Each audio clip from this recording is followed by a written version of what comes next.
Stop! Before you zip that suitcase, listen up for a major travel alert. If you thought your passport was your only ticket to paradise, think again. New passport rules that start in 2026 are turning global airports into high-stakes digital escape rooms. From the UK's new ETA bouncer to the TSA's $45 oops fee for forgetting your ID, the era of spontaneous travel is officially over. Don't let a technicality ground your next flight. Ready? Starting us off at number 7, the Venice pocket change. Tax and the death of the spontaneous day trip. If you were planning to live out your Italian summer fantasies by hopping over to Venice for a quick afternoon gelato, the City of Canals has a very clear message for you: pay the bouncer. Starting in 2026, Venice officially expanded its contributo di accesso, that's the access fee to the rest of us. This isn't just a summer experiment anymore. They've bumped it up to 54 specific high-traffic days between April and July. But here is why you need to care this February. The booking windows are opening now, and the pricing is designed to punish the procrastinators. The fee is a manageable €5 if you book at least 4 days in advance. But if you try to be a cool, spontaneous traveler and pay last minute, or at the gates, the price doubles to €10. And trust me, they aren't playing around. The fines for skipping the fee range from €50 to €300. Now, if you're staying overnight in a hotel, you're technically exempt from the fee because you're already paying the tourist tax, usually €1 to €5 a night. But here's the kicker: you still have to register on their portal to get an exemption QR code. Basically, in 2026, if you don't have a QR code for your life, are you even traveling? The city is using these funds to repair bridges and streets. So think of it as a very expensive thank you for not sinking their city. But wait, if you think a €10 fee is annoying, what happens when the government decides to change how your very identity is recorded? Does your passport even reflect the real you anymore? Number 6, the Biological Truth Executive Order and the end of the X marker. For US travelers, 2026 has ushered in a seismic shift in how identity is documented at the federal level. As of late January, Executive Order 14,168, titled Defending Women from Gender Ideology Extremism and Restoring Biological Truth to the Federal Government, has effectively dismantled the previous administration's self-attestation policies. For the last few years, travelers could choose X as a gender marker or update their status based on personal identity. That era is officially over. The new mandate requires all new U.S. passports and consular reports of birth abroad to reflect a sex marker, strictly M or F, that matches the applicant's biological sex at birth.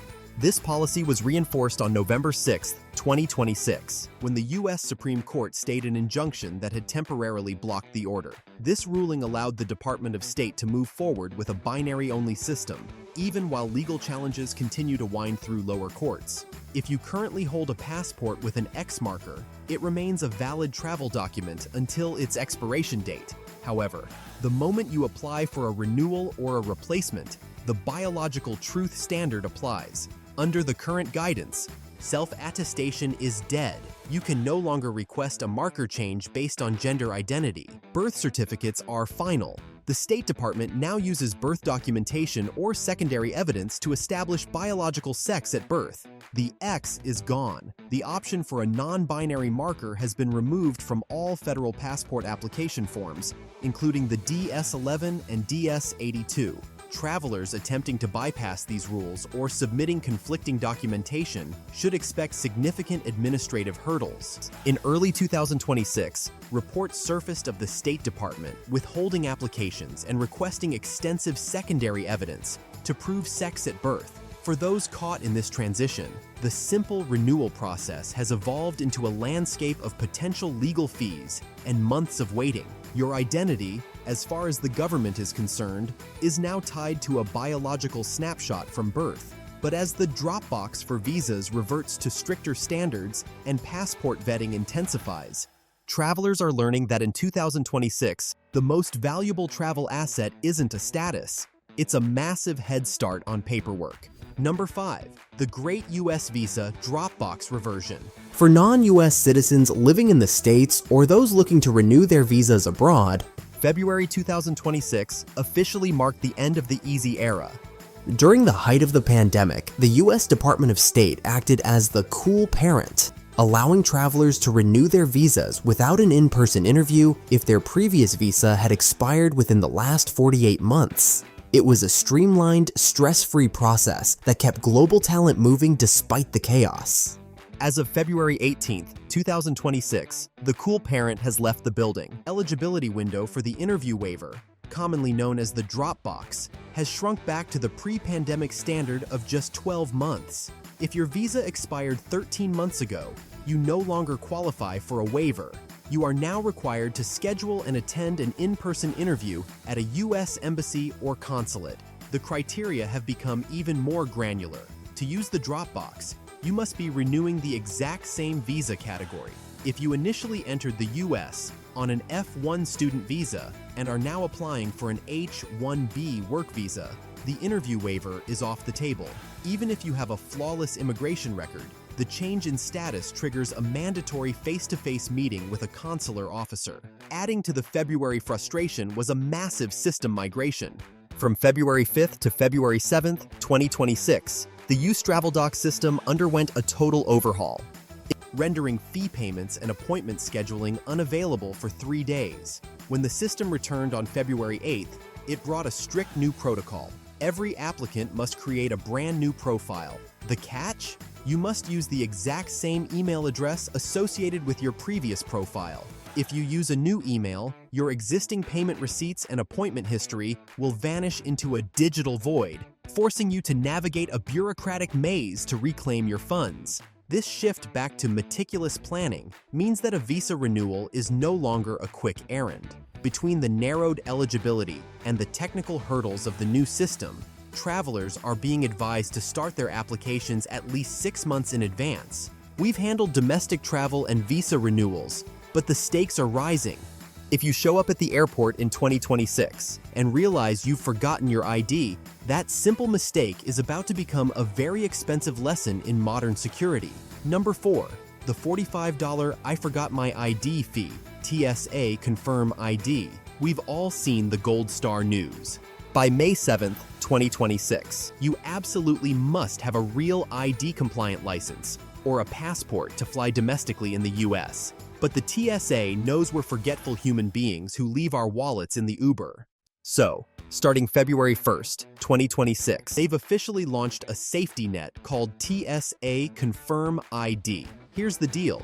If you show up at the airport without a real ID-compliant document, you can opt into an alternative identity verification process, but it's going to cost you $45. This fee covers the work TSA has to do to verify your identity through various federal databases so you can still catch your flight.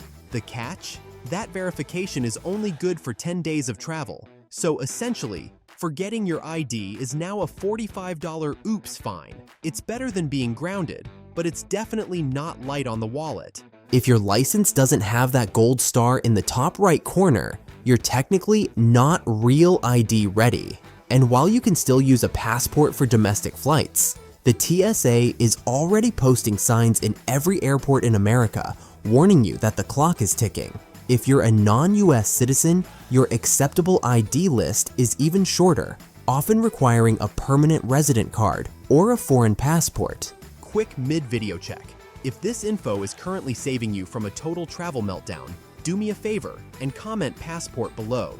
It helps the algorithm show this to other travelers who might be about to make a very expensive mistake. And while you're there, let me know.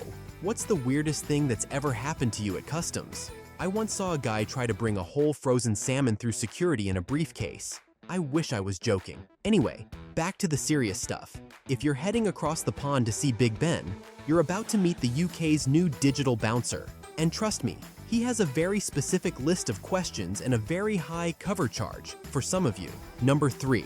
The UK ETA expansion and the £589 dual national trap. The United Kingdom has officially closed the door on the era of just showing up.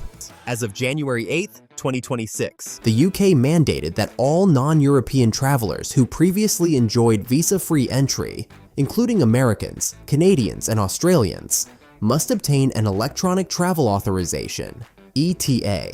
This digital permission which costs £16, increased from the initial £10 pilot fee, is electronically linked to your passport and permits multiple entries for stays of up to 6 months over a 2-year period. The system expanded further in early 2026. European citizens became eligible to apply on March 5th, 2026. for travel beginning April 2nd.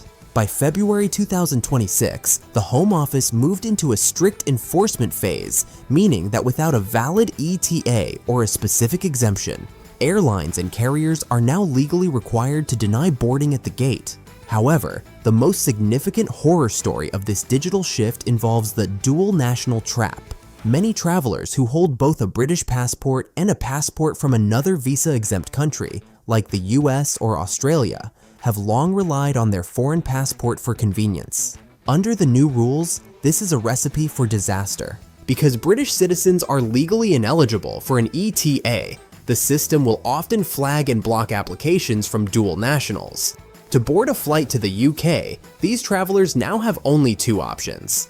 Carry a valid British passport. This is the simplest solution, yet many dual citizens have let theirs expire or never applied for one. The Certificate of Entitlement. For those who insist on using a foreign passport, you must apply for a Certificate of Entitlement to the Right of Abode. This vignette is essentially a legal workaround, but it comes at a punitive cost of £589. Beyond the staggering fee, the application process for the certificate can take up to 8 weeks, often requiring you to surrender your foreign passport during processing. For a family of 4, the cost of proving right of abode can exceed the price of the actual vacation. The UK's message is clear. The junk drawer is no place for your British passport.